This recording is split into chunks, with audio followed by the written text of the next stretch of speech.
Hey everyone, how are you? And good evening. Thank you so much for coming out tonight to the download featuring Aaron, Rahsaan Thomas. You all are in for a good treat. I am here to introduce the BTFC, and I'll start by introducing myself. My name is Kiwi Anderson, and I am the vice president of the board.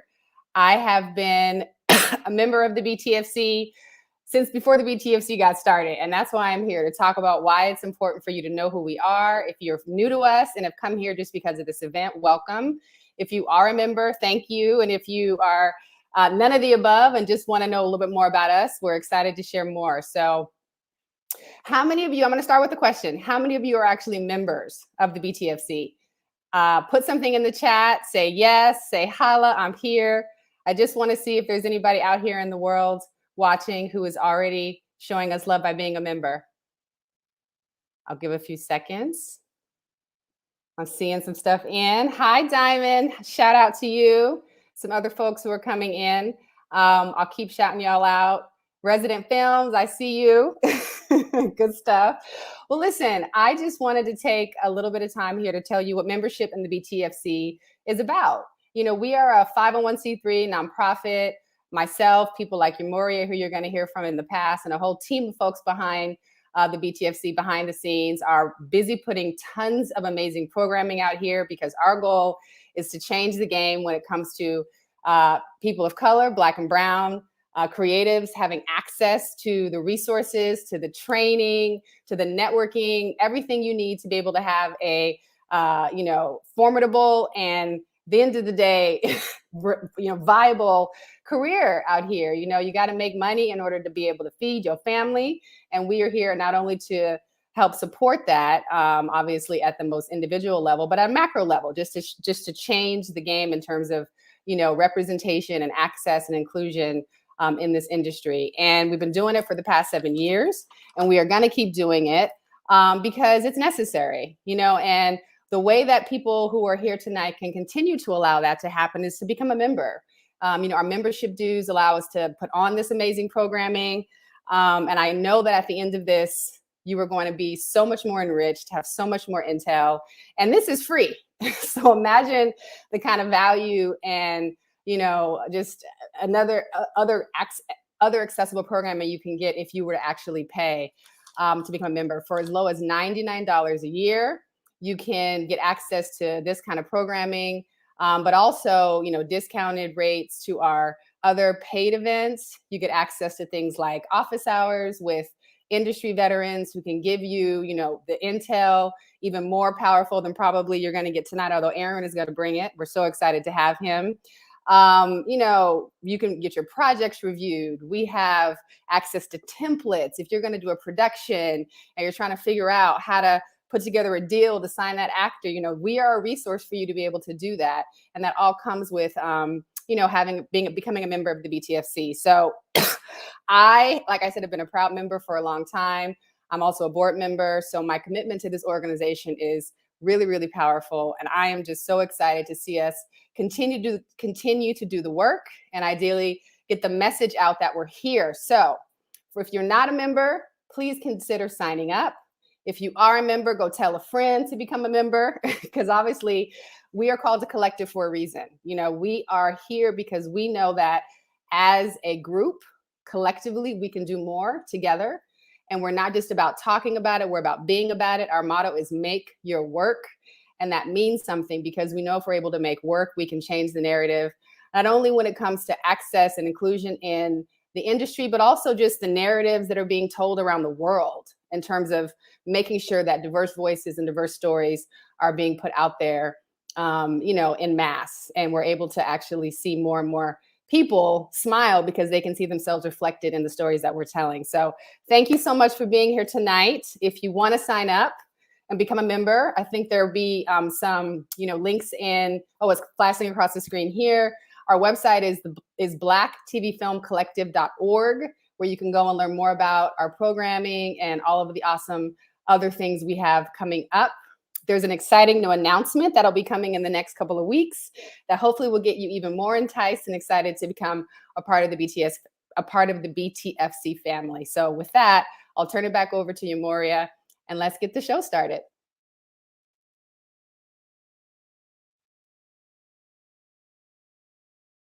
Oh, my sound was off. Here I am. Can everyone hear me? Say so in the comments. Awesome. Cool. It is so great to be here with all of you. Thank you all for joining this event. My name is Yamoria Wright. I am the BTFC Programs Director. And a quick announcement before I get started. We are giving away, you can hear me? Yes. Okay, awesome. We are giving away 6 tickets to non-members for tomorrow's director's chair on building your network, featuring Quincy G. Ledbetter, Lisa Janae, and Denzel Whitaker, and myself. This is going to be a great conversation. This is a paid event, BTFC event. So if you are a non-member and you want a taste of the BTFC events, please email Kelly at blacktvfilmcollective.org. She will, she'll put it in the, or .com, she'll put it in, thank you, yes. She put her email there. Email her for 6 free tickets. It's first come, first serve, non-members. Members, you know we love y'all, but we want the, we want the non-members to get a taste of what we do on a membership level. That is that. I wanted to, I'm really big on setting intentions. And so, excuse my camera here. I wanted to set some intentions for tonight that I think are going to be really important for all of you and for me, myself as well. Some hopes and intentions that I have is that you all will be inspired, you will be restored, revitalized, and simply excited to make your work, to have the opportunity to create your dreams, to actually manifest your dreams. So that is my intention. Welcome to the Black TV and Film Collective's The Download. Please participate in the chat, take notes. We are going to get started. I'm going to bring on our guest for tonight, Rahsaan Thomas. He is originally from Kansas City, Kansas. He attended Morehouse College, is an alum of the University of Kansas and USC Film School. Aaron was once a writer's assistant on the TV show Soul Food, and I purposely added that in there because I want us to all remember that it's about the journey, and I know that we can get destination anxiety, at least I know I can. So, you know, he started from somewhere, so I'm gonna keep that caveat there. He is known as the co-creator and executive producer of the procedural series S.W.A.T. He also produced and co-wrote Friday Night Lights, for which he received a Peabody and 2 NAACP Image Awards or nominations.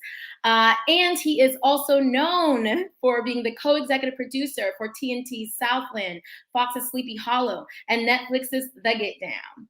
Now, Now, without further ado, I'm going to bring him on. We all know that most recently, which all of you were super excited about on social media, and that was very reaffirming, I think, for what BET is doing. He was recently announced as BET Studios as one of the principal partners at the new BET Studios, alongside Kenya Barris and Rashida Jones. We are so excited to have him. Aaron, I am adding you on. Thank you for joining us here at the BTFC. How are you? Doing just fine. Can you hear me? I can hear you well. Thank you, Yamoria and Kibi as well. Thank you both. Thank you, everyone at the BTFC for having me. And I'm excited to be here and talk about my own journey as well as, you know, kind of the journey in general, this crazy artistic endeavor that we all have chosen. So to give you a little bit of background on myself, I'll give you like the Cliff Notes version of my own journey, what brings me here. But as you just indicated, I grew up in the Midwest. I grew up in the middle of the country, smack in the middle of the map of the United States in Kansas City, Kansas. I grew up in an area where it was unusual to kind of think about working in entertainment. No one that I knew worked in the business. I didn't have any second cousin, any relatives, anyone that I'd ever known really that had worked in the business. But growing up, I did have a really supportive family. I was fortunate enough to have like 2 parents that really supported my crazy dreams. And I knew from early on that storytelling was something I was passionate about. So in having that encouragement from family and from community, I looked into what are the best ways to learn about storytelling. And I was able to then kind of figure out, and I've always been a fan of television and film, but I learned that the people behind the scenes were the ones responsible for the stories that we watch. So I started to familiarize myself with filmmakers like everyone from Oscar Micheaux to Melvin Van Peebles to Gordon Parks, who actually did grow up where I came from, to Spike Lee, to John Singleton, all the way up through, you know, nowadays, you know, the Antoine Fuquas and F. Gary Grays and the Tim Stories and the, you know, the Robert Titles of the world, so to speak. And then on the TV side, I grown up watching a lot of comedies that I think were kind of set up mostly for people of color. But then the dramas, anytime there was a person of color in a drama, I paid close attention because those were really rare.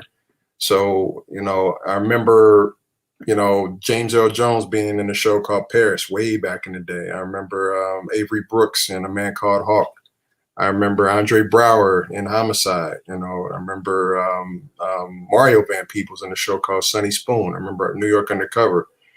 But I had these aspirations to tell stories that were ambitious, but also featured a diverse range of voices and a diverse range of people. So in studying who was responsible for these stories, I found that I needed to gain marketable skills so that I could actually earn a living doing this. And the way that I chose to do it, because I didn't know anybody and I didn't grow up in New York and I didn't grow up in LA, was academia. So I chose to go to film school. I studied writing and literature and film to a certain extent in undergrad. And I knew when I went off to college that that's what I wanted to do. So it was something I had in my mind since I was in high school.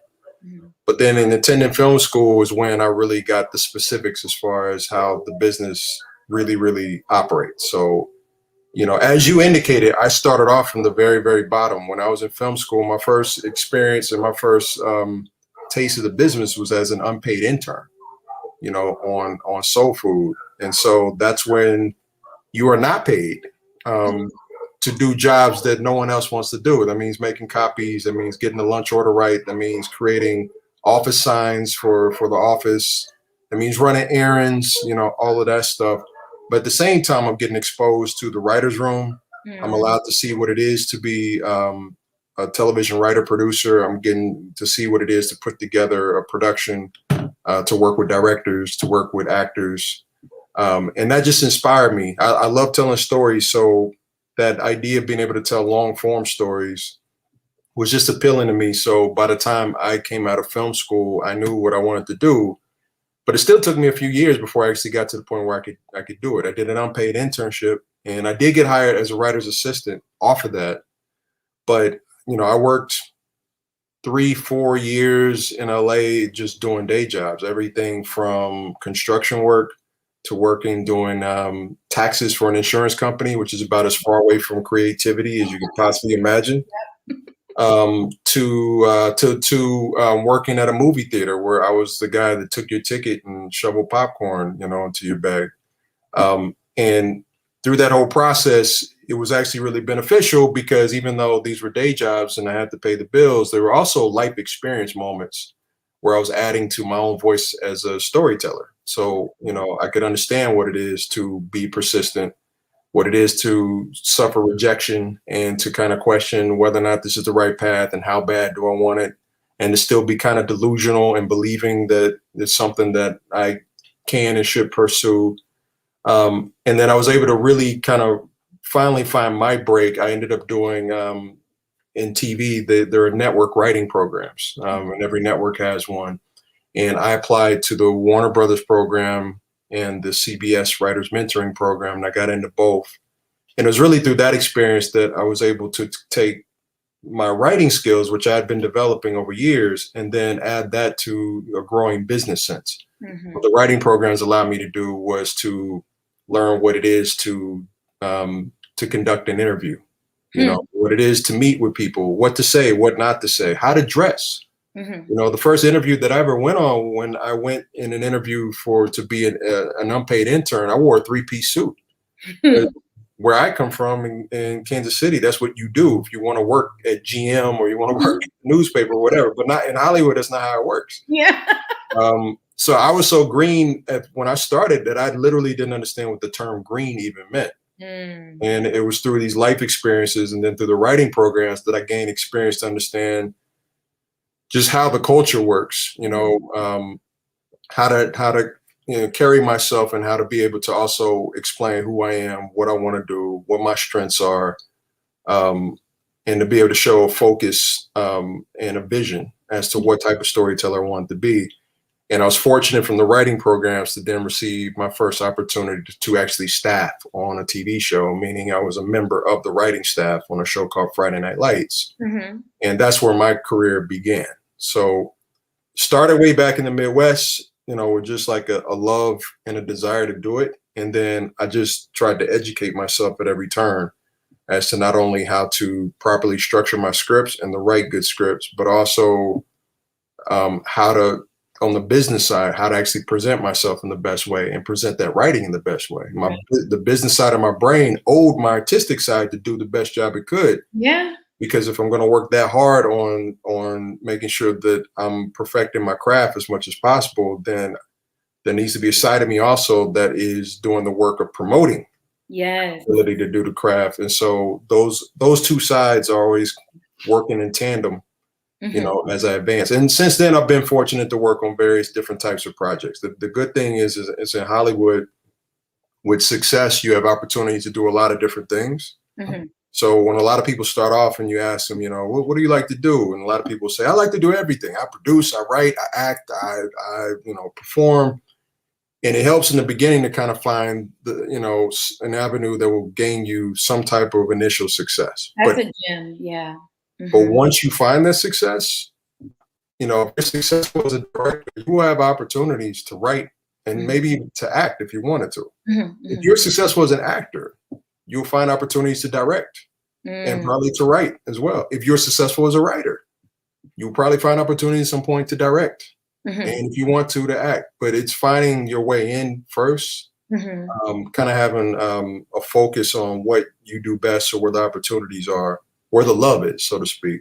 And then making sure that you get through that door. And then once you're through that door, it's actually pretty invigorating to see how many other doors open. Once you're in the door. Once you're in the door. Yeah. And it's constantly a hustle. So it's not like you get through the door, you just set for life. You don't have to do anything. No, it's constantly looking for other opportunities, that's for sure. But once you have anything that is a credit that shows that you know how to do it, people tend to give you a little bit more, at least attention initially. You're still constantly having to prove yourself with every job because you're only as good as what you did yesterday.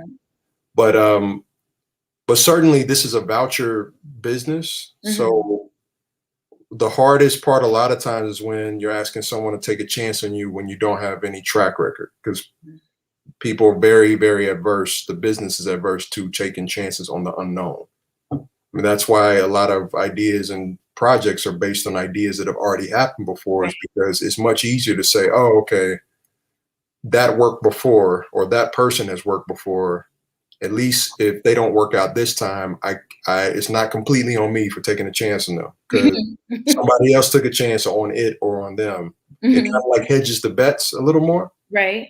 So that's why a lot of times, if you can get your way into the door, get a credit or two, of course, it's easier said than done. You'd be surprised how many options start to open up once you actually have established yourself. I watched I believe it was at the University of Kansas. You had you were speaking about the McNair's scholarship. Yeah. And so I'm gonna run down and correct me if I'm wrong, but I want to run down what was really inspiring about this portion of your story. So you applied to top 6 film programs. Yeah, I don't know if they were ranked as a top 6, but they were my top 6. Your top 6, okay. Yes, In your world. Listen. Yep. You didn't get into any of them, but you were persistent based off of what you had learned under the McNair program. You were persistent in how you approached following up about USC. And then you found out that you were no longer on the wait list and you were in fact accepted into the program. Yes. And the word you said, which stuck out to me, was diligence. And you just said persistence. So then my question is, what other words or attributes you believe either you've observed from others in the industry or that even from yourself that you're like, that was actually key to getting to where I'm at? Let's start off with the two that you just mentioned. So persistence, of course, is one that's absolutely key. And people might intellectually understand what that means, but you're really put to the test as to how much you believe in that when you've gotten smacked in the face a few times, meaning, no, I don't want to read your stuff. No, I don't want to see your film. That puts it to the test. Like, really, how persistent are you? Diligence is a matter of, on the edge of that, how are you doing your own follow throughs? How are you doing the work to continue to keep up with effort?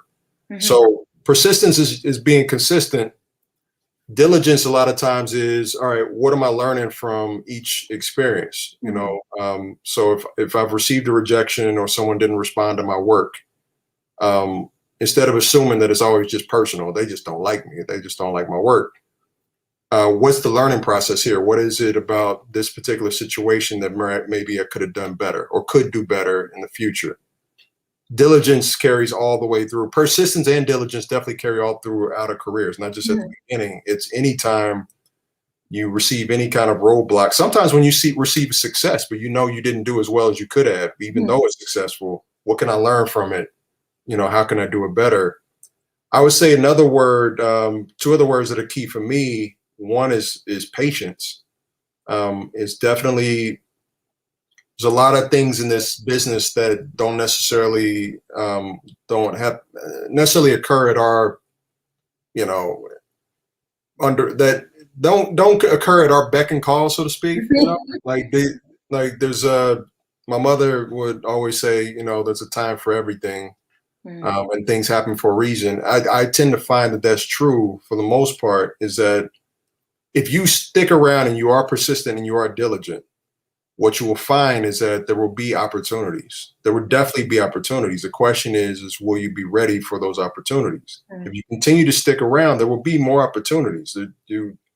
There's such a demand for content and for talent that people are always on the lookout for, you know, people who are talented, who can work. So being patient sometimes is a requirement. Understand that your time, your opportunity for your time will come.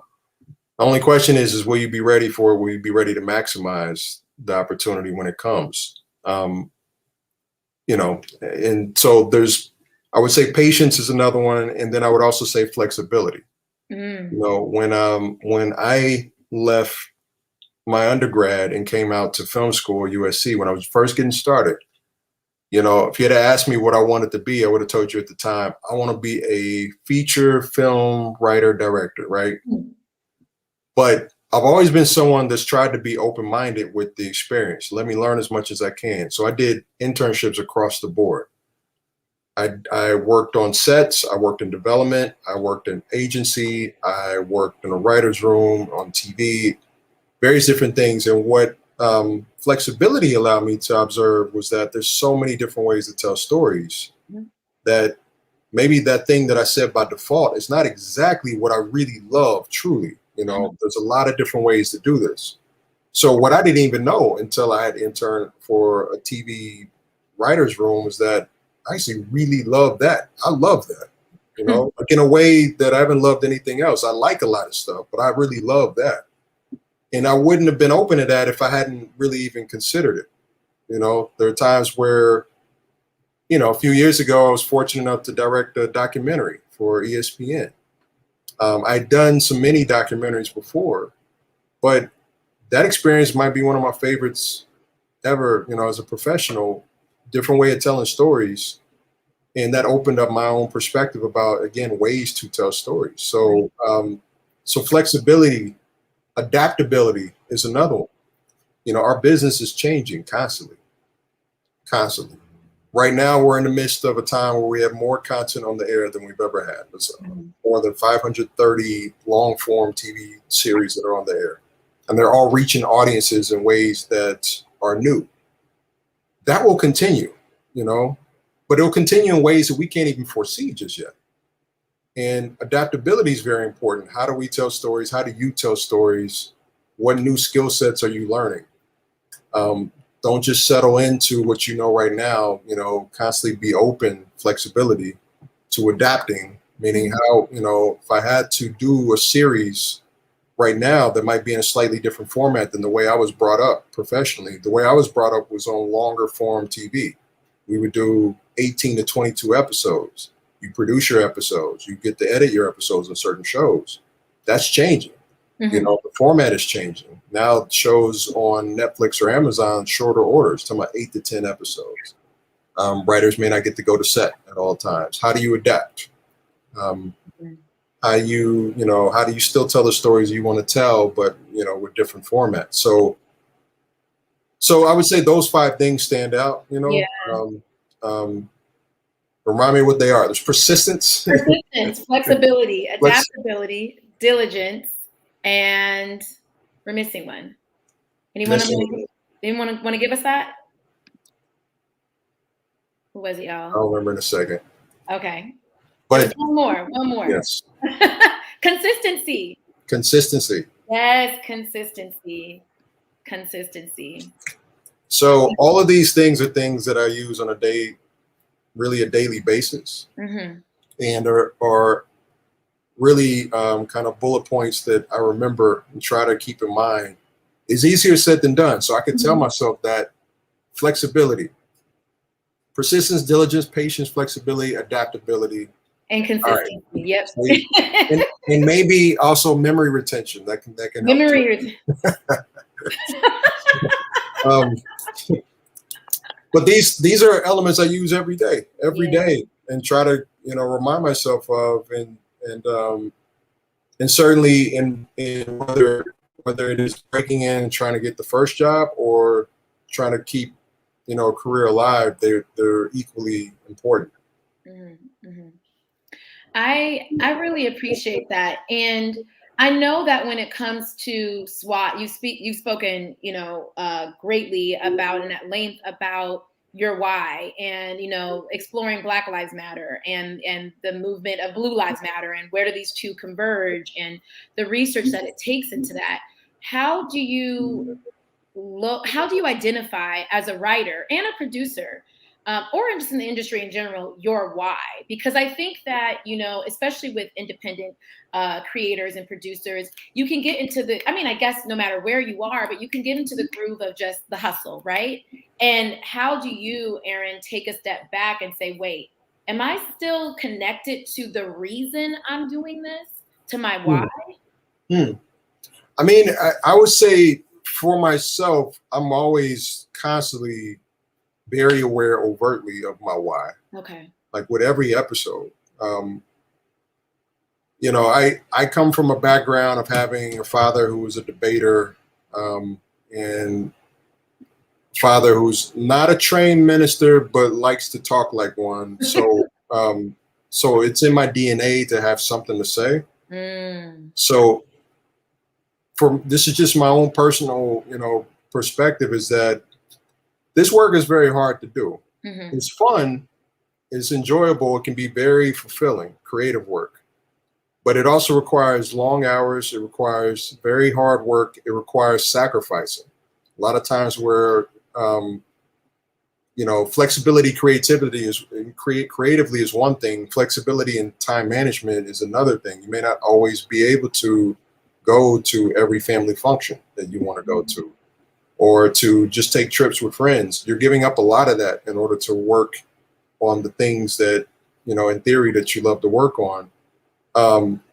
So because of that, and because it's asking a lot, I feel like personally, it has to be worth it. So what I'm always aware of is any stories that I'm telling, whether it's a series idea or a series of ideas, that are episodes, what makes this story worth telling? What makes this story worth sacrificing other things in life to tell, so that it's not just a random episode number 313. I'm constantly thinking about, when I'm, if I'm blessed to have a long life, and when I'm an older man, what are the things I want to remember? I don't want there to be just random episodes that I worked and sacrificed for. I want to be able to say the stuff I worked on at least was attempting to say and do something. Everything's intentional. You have intention. For me, it is. Yeah, absolutely. Yeah. I mean, I approach my writing and producing the way Allen Iverson used to play games in basketball, which is like, if this is the last thing that I'm ever blessed to do, if I don't have tomorrow, can I say that I'm proud of what I've been achieving so far, including what I'm doing today? That's the way I try to think about it, and try to definitely keep that at the front of my mind. I'm not saying everybody approaches it that way. Right. But I definitely try to at all times. And sometimes that could be a little bit of a hindrance, because that means there isn't completely just the freedom to just do an idea. There's just like, is mindless and just, just fun. For me, I always had that burden of, but how's this contributing to the conversation worldwide? Yeah. Or do we have something to say here? Considering all of the hard work that's going to go into trying to get this on the air and keep it on the air, for me, it's worth it if it actually is adding something to the overall narrative. Actually, I kind of admire, some artists that I know who really are just doing it purely just for the fun. Like, I can't imagine what that's like. You know what I mean? Because that's a burden that's lifted. You know what I mean? Yeah. Go and just, for me, it's always like, I enjoy it, but there's definitely, a sense of what are we putting out there? I travel a lot, and when I travel, I see how pop culture in America travels, across boundaries. And I always say this, but I do believe this, like our pop culture, whether it's music, dance, fashion, film, is the most effective export that we have. So even people who hate our country tend to love our pop culture. Yeah. And that creates a narrative worldwide as to what life is, what life should be, what groups of people are like, what this country's like all of that. So I'm just very cognizant of, this is like what we put in the oceans or what we put out, into the soil. This is what we're putting out into people's minds and souls. I'm very aware that, that to me is a responsibility. It's not just a business transaction. That when I went to London in 2015, I was amongst other, Black folks that are from there. And I did not realize until that point, that was my first time there, but I was like, the way that that these particular people that I was with understood the Black American experience was through everything they were watching in film and television. And they were saying some stuff that I was like, that's not true. But that's not in the Midwest. And my parents are from Gary, Indiana. I was like, well, that's not in the South. And but anything that they saw on TV was what a Black American was. And that is when in my own experience, realized the responsibility that I personally took on as a storyteller. And it changed because I said, oh my gosh, this is a teaching tool for some people. Yeah. It's educational. Yeah. No, it goes both ways. The things that we watch here, I remember being very cognizant, even as a small child. There was a time I remember very vividly being a young kid, being like 4 or 5 and having kind of awareness without anybody overtly telling me of who I assume could be on a TV screen and who couldn't be, without anybody like telling me directly, but the images that I saw, these were the images being imprinted. How do people treat each other in relationships? How do people talk? Who is considered kind of like the smartest people? Who are considered the people that you should be afraid of? These are all things that, the images you're taught by watching these things. So the idea that anything is just pure entertainment or that there's a quote unquote universal story where it doesn't matter, what you see, I can't say I agree with. But on the other side of that, what I'm also always trying to be cognizant of is, all right, so what am I contributing then? Right. To overall, and no one's perfect. And certainly I make my own mistakes and, projects that I've worked with, I'm sure I'm not, at times there's things we can do better, but that's always in the front of my mind is constant evaluation, that adaptability. It's like, all right, how can we get better at this and still entertain? At the end of the day, is this what we do is, it's still entertainment for profit ultimately. Right. If you really just want to like preach, then go preach. That's true. Or you really just want to tell people like what you think or whatever, go do that. But when you choose to get into this particular industry, it is entertainment for profit. So there's a business component. Question is always with art and commerce is, and I think audiences are ready for it too, is how can you entertain and engage audiences? How can you entertain with even like a morsel of what I call nutritional value? So I saw that changing a lot last year. And I'm sure even, again with S.W.A.T, what was going on last year and the fact that we were all forced to slow down in one way or another, I think really had people reckoning with the situation. And I can even speak, to our country and globally that we are in, you know what I mean? From a societal, economical, personal level. And I really think that began to reshape, because there was a lot of storytelling that was happening and a lot of podcasting, and, a lot of people were using their voices in different ways last year. So I want to know, knowing that you are, your practice and how you are intentional with your work and how you approach it.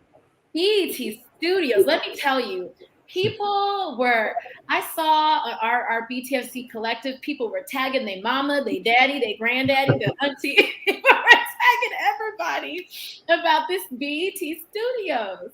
So I want to know, before we get into it, your why. How did you, invest your time into becoming a principal partner at BET Studios? I mean, in short, to quote one of my favorite movies, it was an offer I can't refuse. Okay. The quote from The Godfather. It's just, there are a few factors I think that are very attractive. One is the flexibility to be able to develop ideas across the board at different networks. So BET Studios, to clarify a few things, is BET Studios is not the same as BET the network. Right. BET the network is its own thing. BET Studios is a new entity that didn't exist even this time last year. What it is a studio, in essence, that can pitch and develop ideas to any of the networks that are owned by Viacom, the corporation. So that means, any of us who are partners in this particular endeavor may pitch and sell and develop ideas with Showtime, for instance, or Paramount Plus, or if you have, idea for kids shows, Nickelodeon, or it's still BET the network if you choose to. But the studio itself has flexibility to develop at any of those places. So that flexibility is really attractive. The business model was attractive because I hadn't really seen anything like this where artists, writers, directors, in some case actors, have an opportunity to be partners in the profit and participation of the actual studios. Meaning, I'm not working for a studio, I am the studio in this case. So I hadn't really seen anything like that since the original United Artists, that concept way back in the day where you had Douglas Fairbanks, Charlie Chaplin, and Mary Pickford, who had banded together and, helped to create United Artists. That new way of doing business is just really attractive because I think it's a way to empower creators in a way that we haven't seen before, and especially creators of color. So there's that. And then also again, going back to flexibility, the flexibility of really being able to tell as many stories as I want. And I love telling stories. That's what I love about the process. So I've been fortunate to be a part of a lot of different projects with a lot of great people. And there are a lot of great people on my last show on S.W.A.T, which is continuing, by the way. They're in season 5 right now. But the opportunity to look and be able to develop multiple projects, multiple, tones, multiple places, with the opportunity also to set a new precedent for a business model, and also with great people that I'm working with. For me, it's just a no-brainer. So. So I'm just, I'm excited about the possibilities. I'm excited about our team, and the way the business format is set up, where we all benefit from each other's success. It really does feel like a team where I'm rooting for everyone else who's involved, because literally we share in the profits. So it's not even just like a well wish; it's like practically yes. You know what I mean? Want that to be a hit? Yeah. Oh. I need that. You want mine to be a hit? Let's do this. You know what I mean? So it's all of that is, it's an exciting opportunity, and then it behooves us now to actually look and capitalize, and I think try to surprise people in what they might expect, content-wise. The goal really is to develop premium content, and I think a potential that, when I was a kid, I always felt was there with the BET name. But I feel like now there's an opportunity to capitalize on some of the potential that I think has always been there. But we're now in an era where audiences and the opportunity and the outlets, I think, might actually support, you know.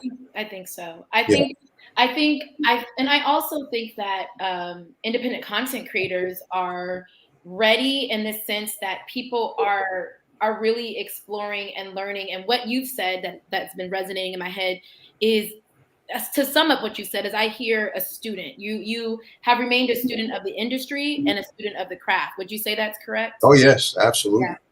Yeah. I mean, I try to limit my sports analogies. I really do. I'm a sports fan, so sometimes I can go crazy on them. So I already used one. I'm gonna use a second, and then I'll try to limit myself to that. But the late Kobe Bryant, when he used to play, used to have kind of a tendency in the off season to go and learn new skill sets. You know, so he would come back into every season with having practiced something new that he could add to his repertoire. As far as I'm concerned, with any professional, that's the approach, is always looking for new ways to grow constantly. You know, even as an assistant and as a beginner, I was always very cognizant of, it's one thing to try to get a job. It's another thing to try to get jobs that will allow me to learn new things. You know, to not just get a job to try to pay the bills and, you know, just get medical benefits, but what am I learning? What am I going to learn at this job that I don't already know? You know, so if it's you know, as a staff writer, what I was looking at is, you know, how can I gain experience talking to directors and being on set? You know, I had some experience with that, but not as a writer producer, you know, so looking to gain that. You know, what would be the experience in working as a producer with an editor? You know, I'd worked with editors before, but not as a producer, you know, and trying to gain those skill sets. What is it to manage a team of people, you know? And that's kind of outside of being creative. That's a matter of what type of leader are you? Right. How do you manage egos? How do you, when people disagree, how do you, you know, how do you mediate? You know, without completely making things worse, like those types of things, you know, putting out fires, learning. So all of that, you know, is necessary, because the more experience you have, hopefully the more equipped you are to be able to actually handle that experience, especially when things go wrong. So, you know, certainly now in the position that I'm at, what I'm constantly looking at and constantly using are the tools that I've gained over the years. Right. You know, while gaining new ones, because you know, this is my first time being a partner in the studio. You know, I'm picking up on that. That is a new role. But I'm certainly leaning on and using a lot of the things that I've learned from having been a producer for many years, having been a professor for many years, having worked with various different types of professionals, having been a director, you know, for many years. All of that plays into now evaluating projects and the right, you know, the right approach to doing this. I know that there are creators who feel maybe like they're ready. Like if they were asked tomorrow, today, right now, they would be able to pitch. What can but you know it's necessary. So I want you to tell us, this is gold, y'all. Take out your notebooks. Take out your notes. What would you say for like BET Studios or for any studios? What would you say is like, hey, these are the things that you need to make sure you're prepared? Because you spoke about this, the readiness aspect, right? You can be persistent, you can be consistent and diligent, but is you ready? You know, so what do you think would be necessary? Some of those pillars are found. So I'll tell you some things that are encouraging and probably some other things that you may not like. All right. The things that are encouraging is that because there's so much content on the air, more content than ever. And it's not just long form TV series, but also films that are being streamed and that kind of thing. That means there's more of a demand for content creators. That's the positive side, right? Is that because there's more of a demand for content creators, that means also that people are in positions of you know, leadership perhaps faster than they would have been in the past. The cons of that is that sometimes people are able to step into those positions with a lot less experience than they would have in the past. In the past, with less outlets, there's more of a gauntlet sometimes where you had to go through earning your battle scars, so to speak, before you're in a position where you're in charge. So what that means is, in this case, you actually probably have a better shot than ever now of like being able to sell a project, or to get it in a position where it can be seen. The question is what kind of artist do you want to be? No one's going to say no if someone approaches them and wants to buy their script or their idea or whatever. But if you truly want to be the best professional you can be, then hopefully what you're also thinking about again is, what's the game behind the game? What are the skill sets that I know that I'm good at? What are the things that I feel like I need to get better at, and seek those out instead of just kind of being content with, okay, well, if they're going to give me an opportunity, I'm just going. Because here's the thing, is like, if you're talking about building something long term, meaning a track record of being a good leader, a good director, a good producer, then hopefully you're also concentrating on, how can I do this well, not just do it, like. Sometimes I know for some people, it requires them to have to go through the journey to kind of figure out what they don't do well. And fair enough. But hopefully you're self-aware where you're picking up on, as you go, where are my deficits? Right. And if you don't think you have any, then that might be your deficit. It's the fact that you don't recognize like what your strengths and weaknesses are. Yeah. Everybody has them. So it's recognizing, what can I get better at? How can I continue to get better? And ultimately, that's only going to make you stronger in those positions, because it's not a matter of just getting opportunities. It's also a matter of being able to establish yourself as someone who is reliably high level with the skill set. You know what I mean? It's not just about that first project. It's about, hopefully you're able to do 30, 40, 50 of those. And if in the first couple, you're already, yes, you got them, but you were terrible. Maybe you get more opportunities, maybe, but if you do, are you in a position to maximize those opportunities? And you're in a better position to do that if you're constantly looking to grow and get better, and to understand what it means to grow and get better. To be very active in your own individual journey, to understand, and have an awareness of where I need to grow. Now, how do you become self-aware? Well, you become self-aware by seeking those out who have done the job. Talk to people who have actually been in that position. Don't act like I got this. I never done this before, but I got this. Instead, get various different opinions, because there's a million different ways to do these different jobs. But if you've never directed a movie before, let's say a major motion picture, which is different than directing like a movie with my friends, low budget, right? But if I were to have that opportunity, you would hope that individual is going to talk to other individuals who have directed major motion pictures. What are the things to look out for? If you've never run a show before and you now want to be in that position, hopefully you're seeking out information from people who have done it before. Compare and contrast, you form your own style, but educate yourself constantly, constantly with each new role. And then sometimes, even as you're doing it, and especially this applies to people of color, but do not be hesitant to reach out for information. You're not getting on anybody's nerves. You're not like getting in the way of what they're doing. You're not like being, you're not being an interruption. A lot of times in this business, people are eager to give back, especially in ways that they might not have received themselves. So use the resources you have. Some people are better mentors than others, but before you step into a new experience, try to educate yourself as much as possible. And then even while you're doing it, pitfalls come up. Instead of just winging it, I'll figure it out. I always have. I'm on my own. Just, don't be hesitant to reach out, get some insight. So that's just an overall with any of that. So again, there might be opportunities more so now than ever.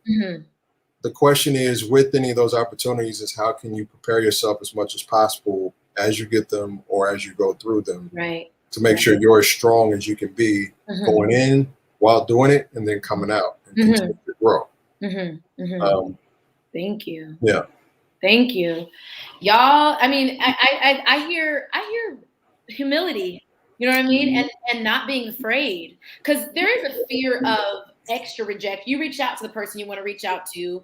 You know, there could be a fear of the rejection, but what you're saying is do it anyway. Like you have to put yourself out there so that you're not failing and making mistakes that could have been prevented had you just reached out. Yeah, so that word persistence, and I think I used the Yep. analogy of getting slapped in the face and being okay with it. Yes. That extends all the way across. Okay. It's kind of like being a boxer. If you're not okay getting punched in the face, this is the wrong business for you. You got to like develop an emotional toughness where, like, when you think about it, what's the worst thing that can happen? Mm-hmm. Worst thing that can happen is someone blows you off or doesn't have time for you. Okay, that didn't kill you. You didn't lose a limb. It's like, okay, you move on to the next, situation. That's the worst thing that can happen is someone just maybe, doesn't give you the information that you want. Okay, so what? Mm-hmm. This business has a lot of times has a pretty short memory with any of that stuff. The same person who blew you off today might be the person who's asking you for a job in 2 years. Oof. So you get the information however you need to get it, but to hold yourself back, that's where your business side can betray your artistic side. Your artistic side is working really hard. Make sure you got your craft down. Make sure you've got, whether it's your reel or your writing samples or whatever it is, your business side owes it to your artistic side to be like, all right, even if I get 9 no's, if I get 1 yes, someone that's just willing to give me like 10 minutes of their time to just give me some insight, then let's start from there. Yeah.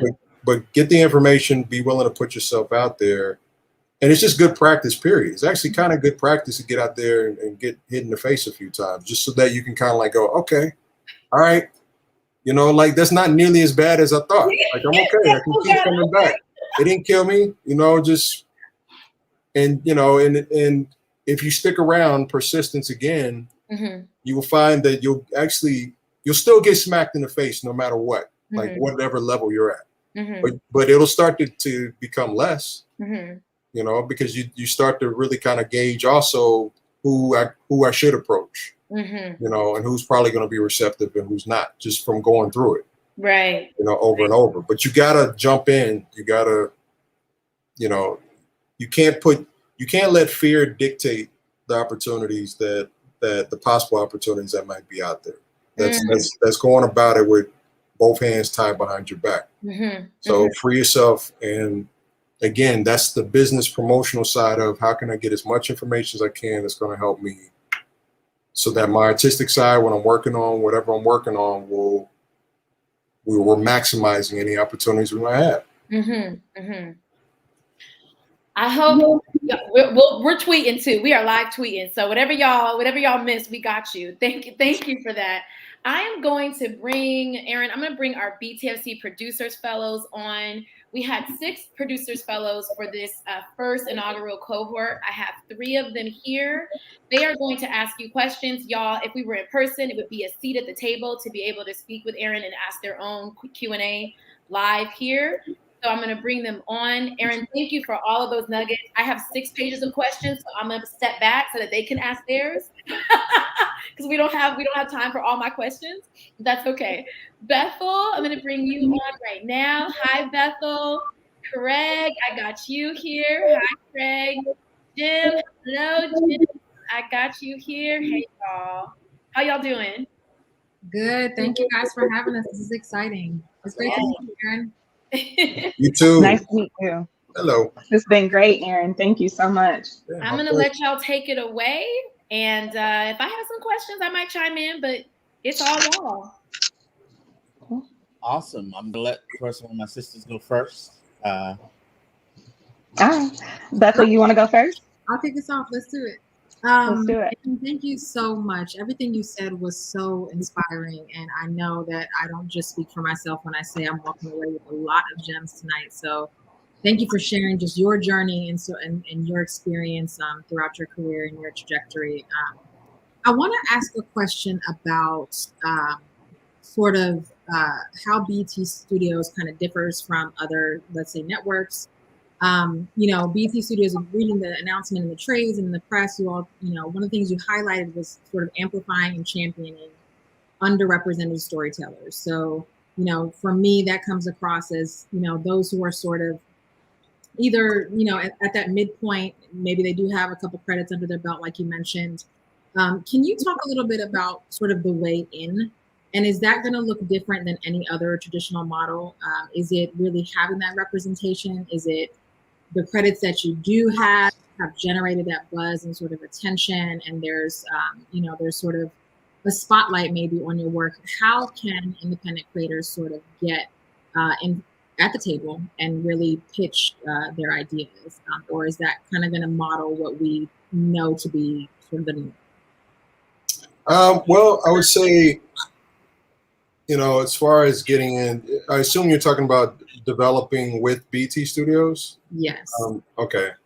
So, you know, it's still, that part of the process is still pretty traditional in that, you know, it's about having a great idea, you know, and also being able to have a sense of timing as well. You know, what are different entities looking for, you know, and why would this be of a benefit to whoever you plan to pitch it to, you know, and that's, so the thing that I don't think has ever changed, no matter what the technology is, it still comes down to great ideas, great stories, and really good reasons why the story should be told, but also business-wise, why it makes sense, you know, for different entities. So for instance, you know, you'll find, you know, I love good stories. I also feel like there are trillions of great stories, right? And you'll find some people that feel as though a story should be told just because it's a good story. That's not always true in a business sense, right? What you want to pair it up with is, you know, it's like, what makes this not only a good story, but also a story that would make sense business-wise for whatever outlets, and the timing, you know. Oftentimes when you read the announcements, by that time, whatever entity that is might already be developing 20 different things, you know, so understanding that it's not necessarily a blank slate when you read it, you know, that process may have already started. So some of it is the patience of kind of being able to gauge, okay, this idea might be perfect for this particular network, but the timing might be better on it 4 months from now as opposed to right now. Or, you know, if I had a project, for instance, I'm just making something up, where I knew the 20th anniversary of some event was coming up in 2022, or better yet, 2023, then what I might keep in mind is that a great time to pitch that and maybe try to, you know, get something like that pushed forward would be in lieu of that anniversary coming up, because you can market it, you know, with that.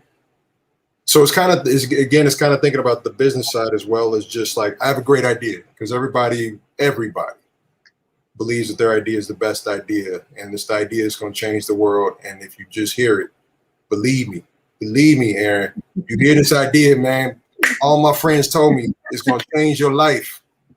I probably hear that like 4 times a day, and it's like, okay, I'm not doubting the sincerity for sure at all. But the difference between something that's actually kind of more of a wish and something that actually kind of takes form of something that's real is something that has actually been thought through and planned. Something that's thinking about, like, where would this actually air and why would it air in, you know, in that particular place? Why would it make sense for the entity that you would pitch it to? You know what I mean? Yeah. What people don't always do is necessarily do their thorough homework on who they're pitching to. So if I were, say, going to a producer who's known for doing horror, and they love to do that, and I had the greatest pitch ever for a quirky family quirky family sitcom about circus performers. Taking it to the horror producer, I got to understand that's a harder sell, because that's not necessarily what they do, right? And that's what you want to think about sometimes. It's kind of like, it's as much about timing and, you know, kind of almost matchmaking in a way as it is about just the idea. The idea is just the beginning. Absolutely. Yeah, it's about building that relationship too, for sure. Right. Yeah. And having a sense, I mean, certainly this is what agents and managers have to do a lot of times, like figure out what would be a good fit. This artist with this project. Why? It's not just because they're both, you know, talented and ambitious. It's because I think that person has a strong interest in this subject matter. That's a good pairing. Mm-hmm. You know, that's the same thing on the producer's end is always thinking about what are good pairings, bringing people together, bringing elements together, not just going, I have 100 good ideas, let's make them all. It's like, no, that's not really how it works. Right. More like what makes a good idea is not just a good idea. It's also what makes that idea feasible, where you can pair that up with elements that will actually make this a thing. You know, if we know that Showtime's looking for a particular type of show and this is a good idea that might fit what they're looking for, and you can pair that up with a star that they've been wanting to work with, maybe that's a thing. Mm-hmm. Whereas if it's just, I always want to make the biggest epic about the Zulu warriors, and it's going to cost $50 million per episode, and I don't know where it's going to air, but I just know it's good. Let's just go do it. It's hard because it's like, I got you. That might be a dope idea. Really, really great. That might be better as a book for now because you got to figure out like how you would actually do it. Having an idea is just the beginning. Just to piggyback off of what Bethel was asking you and some of the things that you brought up, I'm curious about the branding for BET Studios. Aside from looking at underrepresented creators, when you're looking at the type of content, what type of criteria do you all think you'll use to determine what makes a good fit for BET Studios? And I'm talking about just like, not necessarily genre, but are there certain types of stories that you all feel like are really missing from the landscape that you're really excited to try to find? I think that's part of the exciting part is I don't think there's a limit. I think for all of the partners who are involved, we all have very different tastes. My taste and my background is very different from Kenya Barris's. Both of our tastes and backgrounds very different from Rashida Jones. Mm-hmm. All three of our tastes and backgrounds are different from other people, that are involved. Yeah. And that's part of the advantage is that there's flexibility, all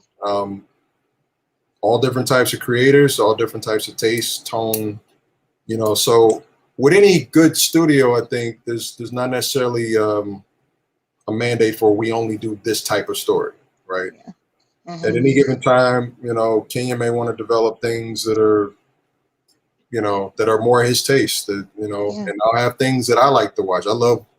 There's a lot of things I like he may not even be into, you know what I mean? But it's like, this is a wide range that's all still under the same umbrella of the studios. And that's where it's exciting because we could possibly be developing things and have things on the air that are just all very different, flexible, and at different networks. Yeah. If I develop, even within just me as an individual, if I develop an idea for Nickelodeon, that's going to be very different from an idea I developed for Showtime. Mm-hmm. But it still comes from the same individual. And certainly I based that even on my own career. I've been able to work on things like Friday Night Lights, which is very different from working on something like SWAT, So now as I develop, and I think that's what all of us, that's something we all have in common. It's like, there's just a wide range of tastes. Yeah. So yeah, there's flexibility with different types of genres, different types of tone. It's exciting. Yeah. Thanks for that. So just kind of also continuing this thread, I'm actually right now in the Warner Media Writers Program.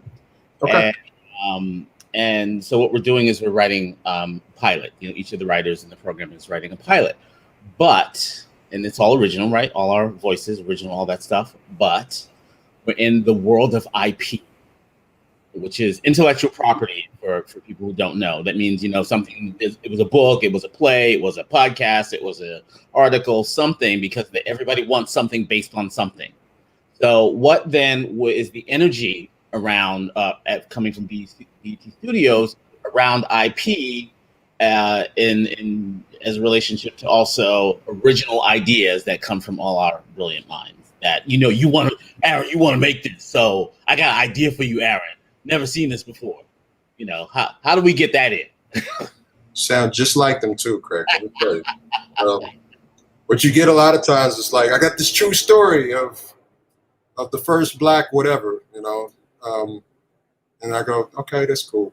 You know, and you want to hear what the story is, of course. But I mean, what I would say, this is certainly a hot topic, you know, and it has been for the past 5 to 10 years, is, yes, it's the question of IP. In the business sense, IP still continues to make sense because with all of the content that's on air, one of the ways to cut through the noise is to have something that has some kind of following or some kind of proven success.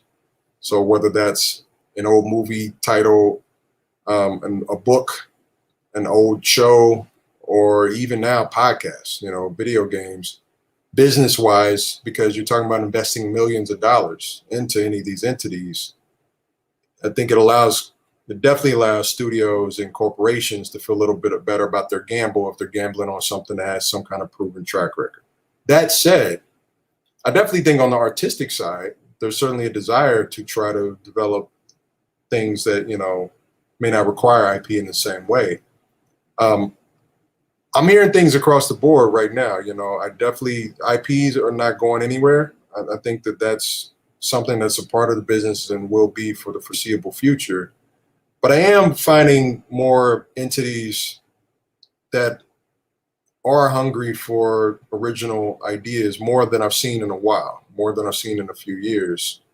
So I would say that there is, at the end of the day, you know, you find the best idea you can and ask yourself too if it would benefit or not from pairing up with an IP.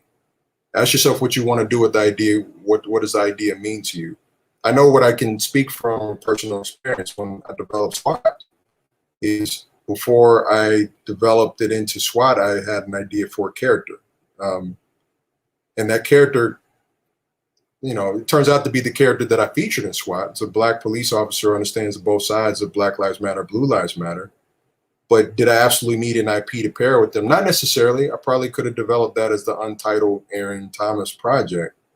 But I also knew that with that project, I really wanted to get it on the air. I didn't want to wait 15 years to have to battle through like why you should believe in the untitled Aaron Thomas project. And so for that particular project, that made sense for me to take that and to pair it up with an IP because I knew immediately that I'd be able to navigate certain hurdles in a way that would just make it easier. If the idea was a different idea, let's say I was doing an autobiographical idea about myself as a father or something, I might not want to pair that one up with an IP. You know, that one might be a little too personal. It's like, that just has to be me. And if that takes a while as a passion project, then that takes a while. But part of it kind of starts with what the intention of the project is. What kind of project are you developing? For some artists, every single project's a passion project. I would be careful. Be careful with that, you know, because that you're giving years of your life away then to like every single project. And whereas the business side of you should be going, all right, what are the ones that, you know, that if we need to like do this the hard way, we'll do it the hard way. And what are the ones where it's like, you know, I want to get this one out into the world. You know, SWAT was one of those for me. It was like, I want to get this one out into the world. I want to have nutritional value. But I don't want to take 15, 20 years to like get this out. And if that means pairing up with an IP, so be it for that particular idea. But I had to decide that at the very beginning, you know, with my business side going, all right, cool. You like this idea? This is the way you do it. All right. But this other idea that you like, we understand this one might take a while and you're good with that. But understand that one might be more of a, you know, more of a fight. So it's kind of being self-aware and recognizing what's the intention of the idea, even aside from what the idea actually is. Does that make sense? It does. And the one thing that I hope you can clarify is I've never heard the phrase pairing up with an IP. What does that mean? I've never heard that. That just meant in my case, I had an idea for a character before anything, you know, for years, that if you had asked me years ago about this character, I could have told you about the character. When it came time for me to develop ideas for a TV show, you know, what I considered is if I want to tell a story about this character, what's the best way to take that character and get that character onto the air? So what I ended up doing at that time was meeting with pods, different smaller studio entities who had rights to different titles. One of the entities that I met with was Original Films. That's Neil Moritz's company. Neil Moritz is the producer who owns the rights to Fast and the Furious, to XXX, to Starship Troopers. So what I did in considering IP was to look at what are the available IP. You know, I looked at Fast and the Furious, and I'm saying, okay, they're still making a lot of money on those. They're not ready to make those into TV shows because those movies still make a lot of money. Now, in 20 years, that might become a TV show. You know, once we've seen Fast and the Furious Part 18, and like only a few people are going to go see it at that point, then it probably becomes a TV show after that, right? So just remember what I said with that. Starship Troopers didn't really make sense with some of the ideas I had. XXX didn't really make any sense with any ideas I had. But when I'm going down that list and I come to IP that does make sense, I'm going, okay, there's an idea, there's S.W.A.T. That's a show that came on years ago. It does have a fan base. It does have a popular song. You know, they rebooted it into a movie where they already made the main character black. It was Samuel L. Jackson. So this idea that I have for this character, I'm going like, that might be a perfect pairing. I can take him, pair him up with this world and this title and tell a lot of the stories that I've been wanting to tell. But now with the world of that IP, that's a pretty good pairing. So that's what I mean by pairing up.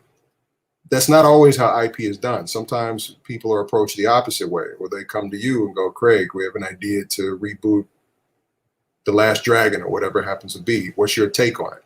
You know, but in this case, it was me initiating that idea based on a character that I had and going, this is a new way to possibly do an action procedural, is to do it with a character who has like a dilemma that's, I think, even more difficult to navigate than just chasing down the next bad guy. It's like, how do you even begin to reconcile being a cop and being from a neighborhood with difficult relationships with cops in this day and age? How do you begin to even try to function, you know, that way? And also by the, you know, at the same time, have kick-ass action and have beautiful people doing stuff and all of that stuff. So.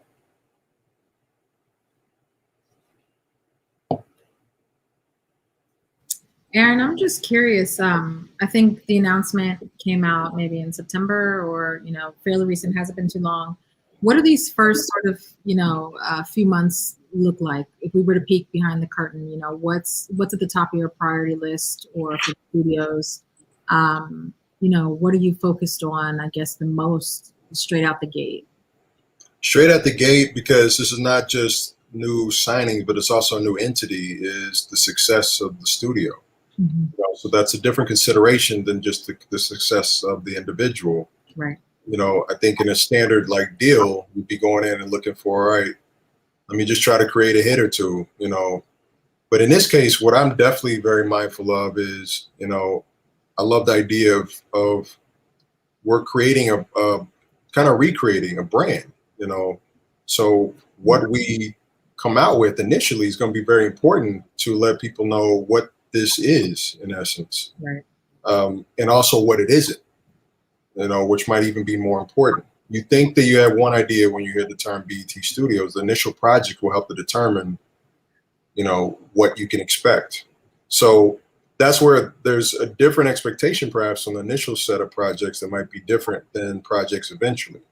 Mm-hmm. You know, if I wanted to do 5 different small stories about, you know, a father and his daughter, the timing of that is very important. It might be more appropriate to do that once, you know, I've already established, you know, a big profile project or two, so to speak. But when you're launching a new entity, launching it with success is important in order to earn the freedom and even more flexibility to tell other stories and to be able to branch out and do all different types of things, smaller things, you know, if you will. So if you're peeking behind the curtain, the initial priority is to try to come out with success that is going to help expand the brand. And things that also, I would say, make a little bit of a splash, you know, so it's not just about, again, great stories. It's great stories that are big enough and bold enough to be able to make a statement about a new studio. Absolutely. Yeah, that makes complete sense. And how do you balance that? I'm just, you know, curious, sort of, with this sort of huge, you know, new venture, this responsibility, how do you foresee yourself? You know, I think early on you maybe talked about staying grounded, or I think I was watching a previous interview of yours earlier, and you were talking about staying grounded in 2020. And, you know, how do you see yourself sort of balancing your BT Studios responsibilities and then just you as the artist and creator? I'd just love to hear a little bit about that, because I think for so many independents, balance is a key thing that we're always trying to achieve. Whether you're collaborating across different projects or what have you, I'd love to hear sort of how you approach that. I think a lot of it, I mean, balance, of course, is a day-to-day, minute-to-minute, you know, fight. And there's the balance of personal versus professional, which every artist is constantly waging. But I think where it helps, at least exclusively on the business side, is to have a really clear idea of what you want to achieve. What are you hoping to do? What types of stories are you hoping to tell? And if you're clear about that, what types of stories you hope to tell, what your voice is, I tend to think actually it becomes a lot easier. You know, where I think it's difficult is when people kind of like have such a wide range that their target zone is very vague, you know, because if you have an idea of what types, what's your mandate, your personal mandate, what are the types of stories you want to tell, it can eliminate the things that may not fit into your game plan, so to speak, even if they're great stories. Remember, you know, it's like, so a large part of this is like a self-awareness, I think, of recognizing the timing and the appropriateness for how things are paired up. I feel like I'm at a point myself where I'm very self-aware of stories I can tell well and stories that I might watch, but it might not necessarily be me as far as like making it. I'll watch it, I'll even be a fan of it, but I know what I do. I know what I do well, and I tend, you know, at this stage, tend to be try to be as particular and specific about these are the stories that I want to tell, at least right now. Maybe that changes in 5 to 10 years if I have that, you know. But being very specific about your own mandate, having a sense of what you do well, what you want associated with you, I think is helpful. And I think the storytellers of the past have kind of shown a really, really good roadmap with that, you know. It's not by accident that Spike is associated with New York stories and Brooklyn stories in particular. It's not by accident that Spielberg is associated with like coming of age stories, kids of divorce, you know, sunset dreams and all of that, right? It's not by accident that the late John Singleton was associated a lot of times with LA stories, you know, love and tragedy, you know. And it's not by accident that someone like Woody Allen is associated with Upper East Side, New York, Nebuchadnezzar type stories, or that Scorsese is associated with Lower East Side. You know, even if you take him out to Vegas and you do Casino, it's still kind of elements of where he came from. These are all people that are very aware of the types of storytellers there are. And it doesn't mean that that's only those are the only stories you tell, but they understand what their will box is for the most part. This is what I do the best. I tend to find that it helps a lot to streamline when you have a clear vision. That's what I would call it. I love that. Thank you. Yeah, balance is also doing this and then making dinner for your son. So that's why I'm rushing back and forth. So, you actually think I was being a rule, but you know, this is the balance. So you have something else? Is that another question? Do you have another question, Craig or Jim?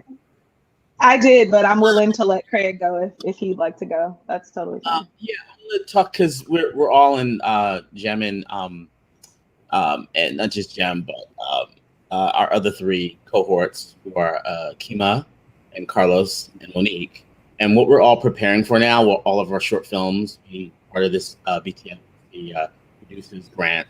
We're preparing for distribution. So we're doing deliverables and distribution. So is BT Studios, is it just TV or is it TV and film? How distribution seems to be like this bastion of just, I'll clean it up, screwing us over. So, so how is BT Studios going to handle all the distribution stuff? Because that seems to be really hard, especially for creatives of color, to navigate that. that minefield. I mean, certainly. Sorry, can I add on to that, because that was literally my question? I'm also curious because of the distribution mechanism that you're using, the conversation around content ownership, and what that actually looks like. So just a two-parter. Thanks, Craig, for asking that. So to answer the two-parter, the first part of it I would say is right now BT Studios is created as a television studio, where the distribution is handled by the networks. So the studio itself develops ideas in-house, prepares those ideas to then sell to a network, ideally a network that is owned by Viacom, because that's the umbrella that we're under. And then in TV, the distribution is the network, you know? So like when I developed S.W.A.T, for instance, I developed my pitch, I paired up with Sony as a studio. And then with Sony, we took that to CBS. CBS is distribution. That's how people are going to watch it, is through CBS. And what that means is the studio and the network will determine how things are going to be funded, who's going to pay for what, and how they're also going to share profits. So that's why right now with vertical integration, a lot of the studios and a lot of these conglomerates are interested in keeping things in-house if possible, because you can maximize profits. So if you can have a studio in-house that sells to your networks in-house, it all kicks back, right? Films are in a different place, you know, because you're still right now very much in that place of figuring out day release, you know, whether that's streaming and theatrical, you know, and that I can answer less on because I haven't been as involved intricately, you know, in that process, but that's also a transition. That would be a question probably more so for a lot of the networks, you know, who are the networks that are looking to be. Netflix has been at the forefront of that. Of course, we're trying to court, you know, filmmakers. And I imagine, you know, and kind of keeping an eye on how these releases are going, you know, that gives you kind of an indication of kind of where things are developing into, you know, as far as, you know, you have a film. You know, I imagine that what we're going to find more so, and you can see it like a lot of times, just look at, you know, amongst peers and family, is what's the state of movie theaters, you know, what's the state of the movie viewing audience. I think movie theaters will always be around, of course, but what we're finding, and we're already seeing it right now, is it might be a little more specialized, you know, where that becomes kind of an event, you know, type thing, or a niche thing where, you know, you kind of like, maybe release your film to a limited audience, so to speak. But then if you want to reach a mass audience, that might be more about a network, you know, or streaming it. Now, the film traditionalists, I know, don't want to hear that. But right now, that's where technology is pointing. I think the best deal you can get right now is probably on a big screen TV. You can buy those for cheaper than ever. You know, people are not necessarily finding reasons unless it's Dune or, you know, or a Marvel film, The Eternals or something, to have to go and see something that is absolutely on a huge screen. You know, if that costs $80 for a family, or it could cost $12 to stay home and watch it on your big screen, you know, that becomes a tougher sell. So I'm just going to leave that there because that's not my area of expertise, but, you know, you can see the tea leaves. As far as ownership is concerned, what that looks like, I mean, what that looks like basically is being a manager of ideas, of not just being the creative, but also being very aware, like the business side of what might do well, what might draw in eyeballs. So that's where the business side of me may have ideas about telling, you know, stories about the most obscure figure who ever lived in Madagascar. It might be the dopest story ever told, right?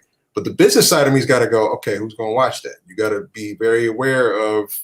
It might be a great story, but be very aware of kind of like how we're trying to get that out. Maybe that's something that, you know, you pair up as kind of a smaller project where, you know, only 5 people are going to watch it. They're going to love it, but there's only going to be 5 people that watch it, but you have something else that 500 people are going to watch, right?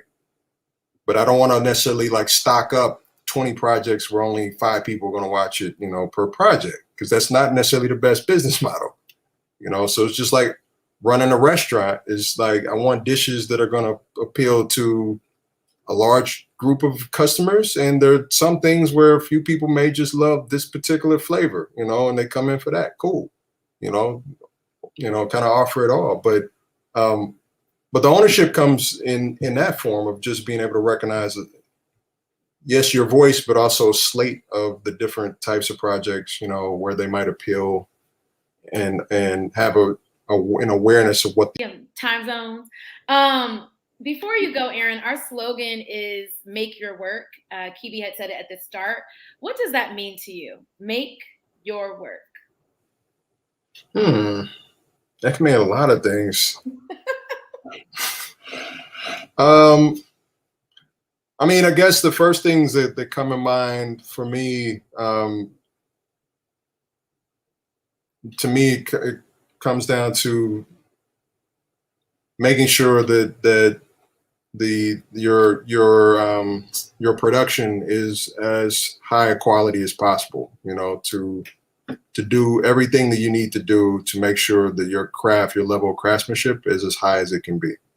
To not necessarily just rest on the idea that someone's going to like you because of your charm, or like your idea because it's a good idea, but are you truly, like, craftsman wise, are you truly the best that you can be at what you do? Whether that's writing or producing or directing or acting or singing or dancing or whatever it is. To me, that's a continuous process. Make your work it's a constant process of making my work be as good as it can possibly be. Thank you for that. And before I let you go, I am going to say something. I'm going to quote what you said with an interview with Hollywood.com that really, really resonated with me. And I think will resonate with our fellows and with everyone who's been tuning in. And let me know if it still resonates with you, Aaron. You said, no matter who you are, the struggle continues every step of the way, on every level of a career.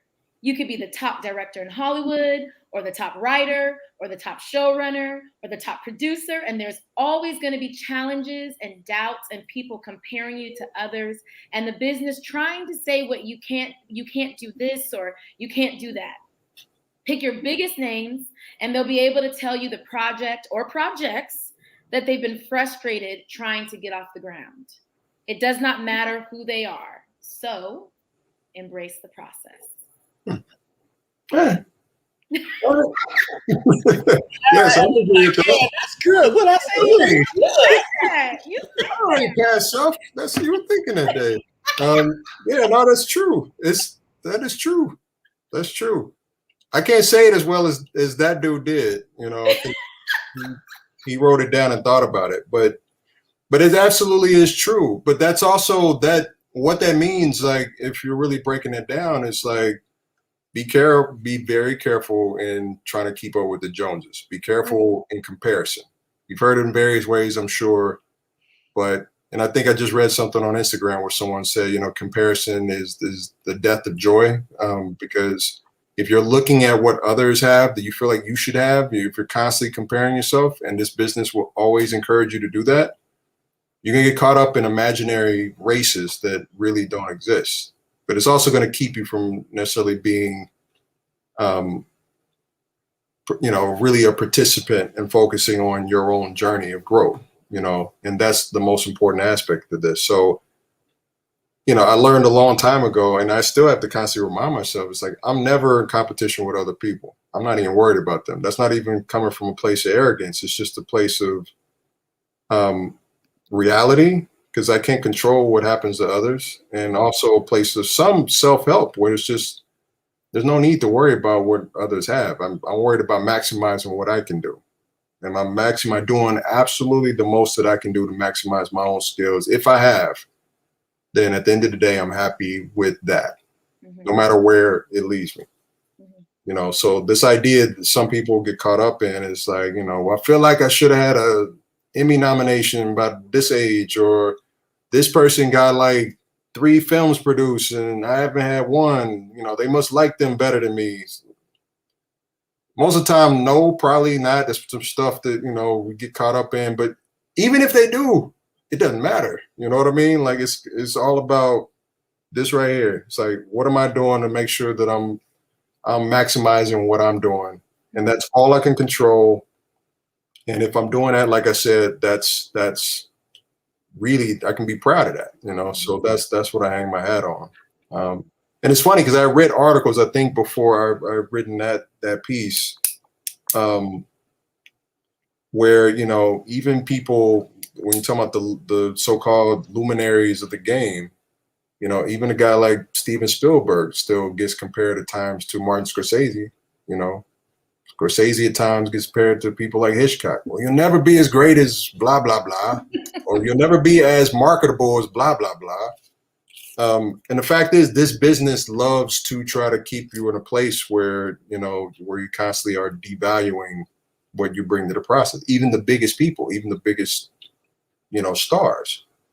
And in order to, I think, maximize your own gifts, you can't give in to that. You can't let that suck you in. You have to remember and keep in mind always how valuable your assets are.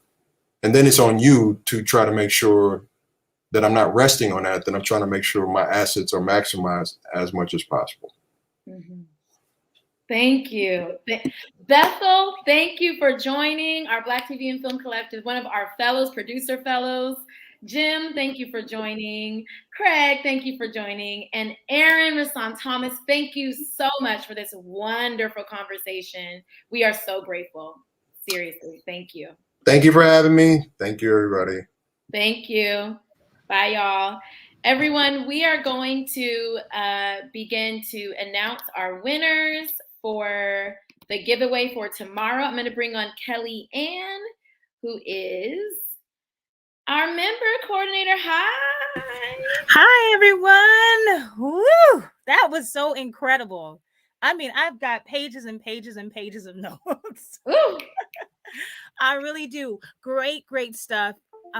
Just so glad to have Aaron with us. Oops, slight technical difficulties, but if you guys can hear me, then we're all good. I hear you though. Awesome. And just like that, I'm back. Yes, so definitely people have reached out. My inbox blew up. But before I release those winners, I just want to give you guys a heads up about the events that we have upcoming. We have a fantastic event that's happening tomorrow called our BTFC Director's Chair. One of the speakers who spoke tonight will be a panelist, and we're talking about how to network, build your network, secure the bag, and make great work, right? We heard him touch on it a little bit today, and so we have that opportunity for you guys tomorrow. Please follow our calendar. If you're not following us on Instagram, Twitter, Facebook, YouTube, please do. Black TV and Film Collective. You want to make sure that you stay connected with us because we got a lot of things that are happening. Feel free to sign up to our mailing list. I'm going to put that link in the chat because we don't want you guys, I know you experience the value that BTFC provides to our community. So I do not want you to miss out. You have the opportunity to become a member. You can join our mailing list, and I'm just going to drop all those links in the chat so that you have access to them because I don't want you to miss out. Okay, guys? So the last thing I want to touch on is that we are going to be doing office hours next month. And we also just want you guys really quick, if you could complete our event survey. We want to know the best way that we can produce events for you, virtual events, live events. And speaking of live events, a lot of people have been asking, when are we going to see you guys in person again? Ooh. And so I am glad to announce that it's back, y'all. Oh my God. Oh my God. The BTFC pitch is back. Now, Mario, you want to let them know what the pitch is all about? Well, the pitch, for those who have been members, they already know about this. Or maybe they're like, remember that. The BTFC pitch is an in-person event. Yes, we're going to be in person on November 6th. That is a Saturday from 4 to 7 p.m. And the BTFC pitch is an opportunity for you to literally practice your pitch for your project and to receive live feedback. We're going to also network and mingle. This is an exclusive event for our BTFC members, but you can join tonight or tomorrow and then you're a member. So this isn't, and we're really excited. We do have limited seating. How many seats do we have, Kellyanne? 40. 40. So we will both be there. Kellyanne and I are going to be there. We're excited to meet all of you or to connect with those who we might already know. Exactly. And for the people who are here, if you want to get in early, I'm just going to put the link in the chat so that you people who are here right now, boom, you can get access right now. So you can be one of the 40 to be in the place. Yes. We will be in New York.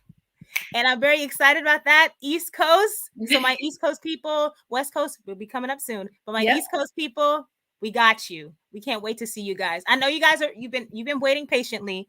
Let me go ahead and drum roll, please. I have Keon Smith, Blair Hall, Mary DeRue, Roberta Jones, C. Payne, Yudlin Moreau, and Angela Bennett. Yep. Those are our, hold on. 1, 2, 3, 4, 5, 6. Yes. Sorry, it stops at Yudlin Moreau. That is our 6th person. We will reach out to you for your tickets. You are going to love it. The information. Listen, if there's one thing that BTFC is going to do, we're going to bring you value. We're going to give you inspiration. We're going to give you knowledge because our ultimate goal is for you to make your work. Period. Thank you, Kelly. And shout out to Azur, who is our BTFC editing intern. And Azur has been managing our Twitter tonight, keeping us active. So if y'all are looking for those quotes and those gems, look out there. But we'll also be posting to our socials. So we'll make sure we have those pull-out quotes from this, and you will be able to stream this again. So there's a replay. Don't call it a comeback. Yes, live events. Have a wonderful night. Kellyanne, thank you. Thank you, everyone. Thanks, y'all. Bye. Make your work. Yes.